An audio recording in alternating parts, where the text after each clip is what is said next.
Hi, and thanks for buying my technical preset and profile pack. I'm going to show you how to get it installed. It is super easy. And then I'm going to show you how to get the most out of it. So first, you're going to fire up Lightroom, and then you're going to pick any picture and go into the Develop module. Let's pick that and then go into Develop. Now I'm going to select File and import develop profiles and presets. If this is grayed, you're not in the develop module. Now I'm going to go to the folder on my computer where I've saved the technical preset pack. It's on my desktop here. Wherever you saved it, it's going to be a zip file. Just pick that zip file. You do not need to unzip it, and then click import. It's going to take a second to import, and that's it. You now have immediate access to everything. You can see from the develop module, I can access the profiles by clicking this little grid here. And if I scroll down, I'll see two new groups, dynamic range here, and then below that, exposure correction. Those are the profiles, and I'll show you how to get the most out of them in just a bit. If I go over to the presets tab here, I can scroll down and I will see TNC Extreme Dynamic Range, TNC Extreme Exposure, TNC Perfect Skies, and TNC Smart Denoise. The landscapes and portrait presets are part of Chelsea's preset pack. So if you don't have those, you might think about going over to northrop.photo and getting them. Now let's take a few minutes and go over how to get the most out of these. I like to start by applying the profiles and then go in and use the presets to do more fine tuning. The profiles allow you to adjust the exposure before actually getting into moving any of the sliders. So let me explain why this is important. There are a lot of presets that will adjust the exposure. If you're a person who exposes to the right to get the best image quality, that's something I do a lot, you will really appreciate how these profiles work. So this is my image without any edits. You can see the bird was still, I had plenty of light, so I was shooting at the camera's base ISO 100, with a slow shutter speed of 1/160th of a second. If I had properly exposed this, it would have been at like 1/400th of a second, and I would have been gathering like a quarter of the light, which means the image would have had about 4 times more noise visible in the background. By deliberately overexposing the shot and shooting raw, I am taking advantage of otherwise unused highlight area. So let me show you what I mean.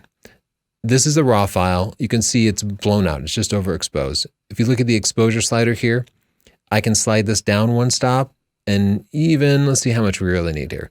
We need about 1.5 stops before we get to the proper exposure. Maybe we could even go a little darker. If I zoom in here, look at how clear the sky is. There's almost no noise visible in there, and that's because I deliberately overexposed it. If I had used the camera's auto exposure, like I was saying, the noise would be like at least 4 times more visible. But the camera always reserves some extra highlight area that you can recover in the raw file, and that's actually the most valuable part of the picture. It's the cleanest part of the picture. This is a technique called exposing to the right, or ETTR, and these profiles allow you to take advantage of that in a much better way than you could previously in Lightroom. So I'm selecting the little grid here to go into the profile browser, and there are a few different ways you can show it here. There's a list that lets you switch between the grid, which shows you thumbnails that look like these, large, which shows you even bigger thumbnails, or list, which simply lists them. I really like having the thumbnails visible here because this allows me to visually see what the proper exposure is. Now, my pack comes with 2 separate types of profiles, the dynamic range profiles and the exposure correction profiles. We'll start with the exposure correction because that's a little simpler. This simply bumps your exposure up for pictures that are exposed to the right and thus overexposed. Rather, it bumps the exposure down for pictures that are overexposed, or bumps the exposure up for pictures that are underexposed. So I know some of you shoot ISO-less, so you always shoot at the camera's base ISO in order to maximize dynamic range. But as a result, when you import pictures, they'll be underexposed. I'll show you that in a little bit. But for overexposed pictures like this, I can now just scroll over here and pick the one that is the best. If the perfect exposure is kind of in between two, like 1.5 stops, not quite enough, 2 stops, a little bit too much. Select the one that goes too far, and then you can adjust the amount here. You can adjust it up or down until it's absolutely perfect. So you can go up to 200%. And by doing that, I'm just fine tuning it a little bit. You know what? I actually ended up underexposing it a little bit more. So when that's perfect, I'll click close. And the huge benefit here is you can see all the exposure sliders are still set to 0. Presets always assume that you've nailed the exposure, and that means they're impossible to use when you're shooting isoless or when you're exposing to the right. So this allows you to do it. I also want to show you the dynamic range presets. But first, let me go into the underexposed pictures for those of you who might be shooting isoless. I'll select this picture, and you can see I was shooting isoless on this D850 because I wanted to maximize the dynamic range when shooting this bald eagle. If I had properly exposed this using the camera's auto exposure system or even manual metering, there would have been times, depending on where the bird was flying, when the bald eagle's head was overexposed because it's very reflective. I wanted to minimize the chance of overexposing the head, which would have ruined the shot. So I underexposed everything. I can fix this by selecting one of the overexposure profiles. And I'm just browsing through to pick the perfect one. And really here I want to expose it for the subject more so than the background. So that one feels pretty close. And then I'm going to use this amount slider to really just fine tune it until the subject is perfect. And when you shoot isoless like this, you get the exact same amount of noise. You don't lose anything when you're shooting raw, but you greatly reduce the risk of overexposing the highlights. And you can see those highlights aren't blown out at all. The only disadvantage to it is that when you import your pictures, they're super dark, and those profiles allow you to quickly take care of that. Now let's talk about how to deal with pictures that have extreme dynamic range, like this picture I took in California. Let's make this go full screen. You can see this is some crazy dynamic range. And if I don't use the profiles, then I can adjust the sliders like this. Like, let's get the overall exposure set for the skies because we had these beautiful sunrise skies back here. And now let's crank these shadows all the way up. And you can see that's just not enough here. It brings it up a little bit, but not quite as much as I'd like. And if I were to go in and use a preset, the preset could reset the exposure to 0 and it would completely ruin the shot. So I'm going to try to instead, let's reset this. I'm going to try to get this as close as possible using my profiles here. And I want to compress the dynamic range. So I'm going to use one of the dynamic range profiles instead of one of the exposure compensation profiles. And again, all I have to do here is scroll my mouse over them and pick the one that really looks best. But they are logically named. You're recovering either 50% or 100%. And then you can see +1, -1 stop here, +1 stop here. So you're balancing the dynamic range compression along with finding the perfect exposure. And you know what? This one looks about right to me. I can see nothing is clipped. Yeah, that's just over. Maybe I'll pick something just in between by adjusting this amount slider. So I'll brighten that up just a little bit. Maybe I'll go here and then adjust it.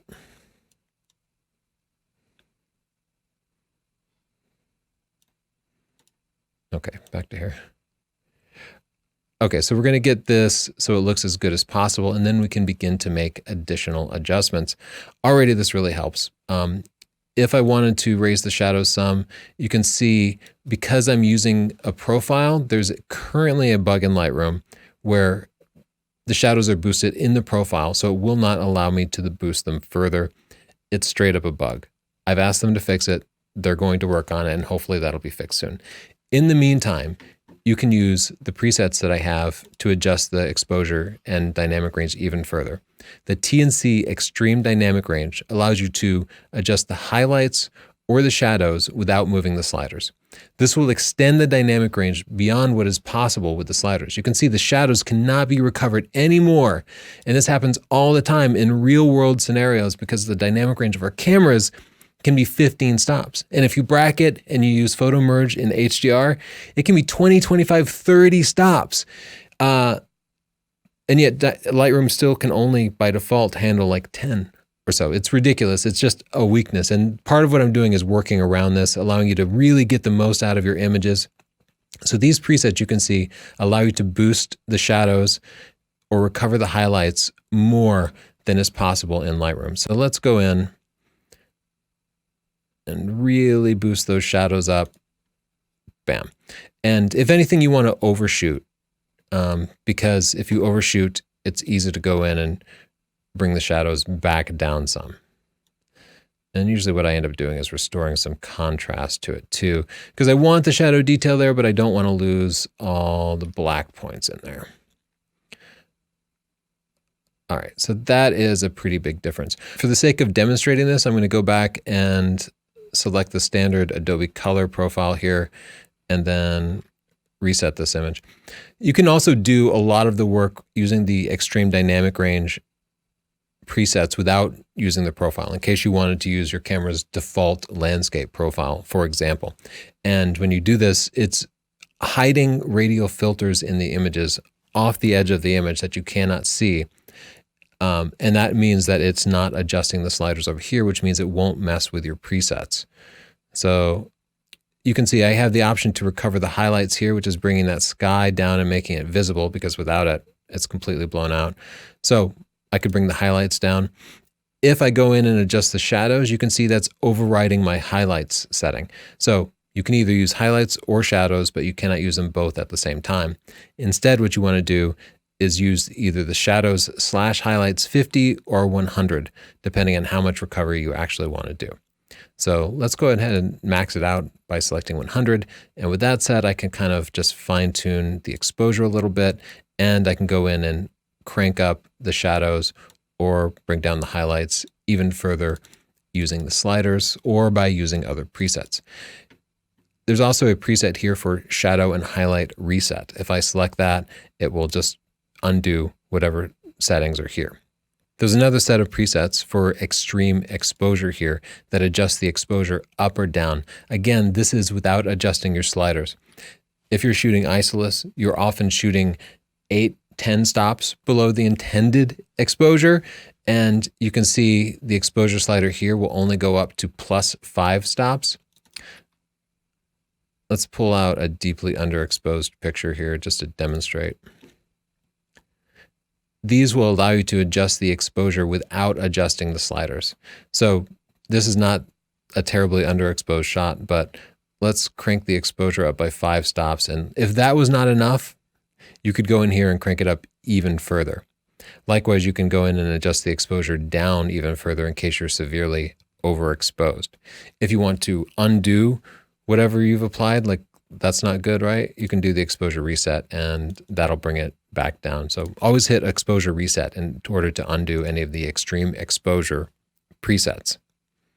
I have a couple of other sets that I want to show you. Let's talk about the perfect sky preset here. Let's pick out a picture that does not have perfect skies. Let's get this into the develop module and reset it. So you can be pretty happy with the picture here, but you get these like super hazy days and the sky just looks just crappy. I have a set of presets here that will greatly improve the sky. Blue sky from Overcast looks for highlights in the image and then tints them with a nice blue sky blue. It will take color when there is absolutely no color, even if the sky is just white. As long as the sky is bright, it will be able to find the sky and tint it blue.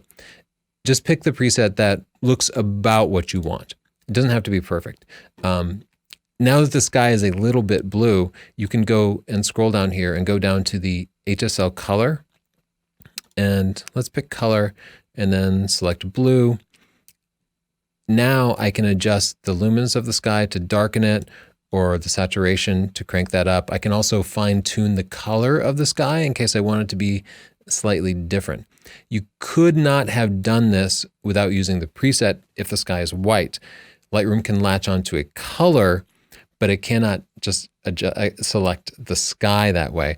So the preset, by adding that tint of color, allows you then to edit it further in the HSL color tool here, giving you a lot of possibilities. Okay, remember this picture? I'm going to use this to demonstrate the bluer sky presets. I've already used my profile to adjust the exposure perfectly. Use the bluer sky presets when you already have a blue sky, but you want it to be a little more blue. Use the blue sky from Overcast when the sky is white and bright and you want to add blue to it. Both of them have different levels. You'll see this in all of my presets, going from just a light touch to a really heavy touch, because no one preset would work for all images. And I tested this on many, many images to make sure you had a wide variety to choose from. So just pick the one that looks best to you. Now let's talk about my Smart Denoise feature. Because I properly overexposed this image with ETTR techniques, there's almost no noise in the sky here to clean up. So let's pick this image, which has a very dark blue sky. And even though it's taken at ISO 160 near the base ISO, let's reset that. When I zoom in, you can see a ton of noise, and that looks crap. And what I always do for this is I round trip into Photoshop. I mask off the background, very careful to not select the subject, and then I apply noise reduction techniques to the sky. Because if I'm going to make a big print on this or even share it on Instagram, that noise is visible. Like, we know the sky isn't all speckly, right? But even at the base ISO, it's noisy. This is because cameras have a Bayer filter with red, green, and blue filters on it. And the blue pixels only pick up 1/4 of the light. So if you're shooting at ISO 100, the blues are really shooting at like ISO 400. Especially true with like a dark, pure blue sky like this, it's going to be really noisy. My Smart Denoise presets fix this for you. So I'll expand this setting here. And you can see I have a bunch of different presets for a dark blue sky and a green background. And the way I'm going to select this is by just scrolling my cursor over them. There are different shades of blue, and each of these presets works in a very narrow range of blue colors for your sky. And the best way to select it is to browse through and find the one that just looks best without ruining too much detail. So right now, Denoise dark blue sky looks pretty good, and I'll select that one. And I'm being careful to look at the edges of the subject to make sure no important detail is being lost, that nothing looks unnatural. If it does end up looking unnatural, just back off to the previous lower intensity preset. If I scroll through these, let's see, with the light blue sky, you can see the light blue sky at 100% is wrecking the detail there as I select it. So I'm not going to pick that one. Definitely Denoise dark blue sky at 100% is working best for this particular image. And you can see with one click, I've almost eliminated the noise in the blue sky background. There's still a little bit there, otherwise it might look a little mushy. This is pretty much ready to share, and that's something that I easily could have spent 10 minutes on, going to in and out of Photoshop. Also, once you move into Photoshop, you lose all the shadow and highlight detail that you would be able to recover from your raw file, because it stops being a raw file once you get it into Photoshop. So I like to keep it in Lightroom as long as possible. I hope you found this valuable, and I hope you get a lot of use out of these presets. If you have any problem accessing the presets, or if you have any questions or problems, please send me an email at tony@northrop.org. And if you haven't yet, be sure to check out Chelsea's presets. They're also incredibly useful. You can pick them up at northrop.photo from our store. Thanks. Now let's go into Lightroom CC. For you Lightroom CC users, and I'll show you how to import it. If you're not using Lightroom CC, you can just skip ahead a little bit. I'm going to go to File, and then Import Profiles and Presets. And now I'm going to go to wherever I saved this on my computer. So I'm going to go to the desktop and pick the .zip file that has your presets in it. Unfortunately, Lightroom CC cannot handle the brushes, so you won't be able to import those. You'd have to go back to Lightroom Classic CC, which we use all the time. But for now, I'll select the other presets and then select Import. And that's it. To access the profiles, in case you bought my technical preset pack, you can use this grid here. And let's collapse that. Scroll down to either dynamic range, that has the dynamic range, or the exposure correction profiles. And I will explain exactly how to use those in Lightroom Classic CC in a little bit, but everything works exactly the same in Lightroom CC. Now I'll go back and show you how to do the presets at the bottom here. You can select presets and you'll be able to see all the different presets. If you didn't get both packs, you won't see all of these, but if you did get both packs, you'll see all of these. If you got the creative pack, you'll see the TNC presets here, and you can see I can scroll over them and instantly select the one that I like. Now let's learn how to use these presets a little bit more. We'll be using Lightroom Classic CC, but again, it works exactly the same except how you select them.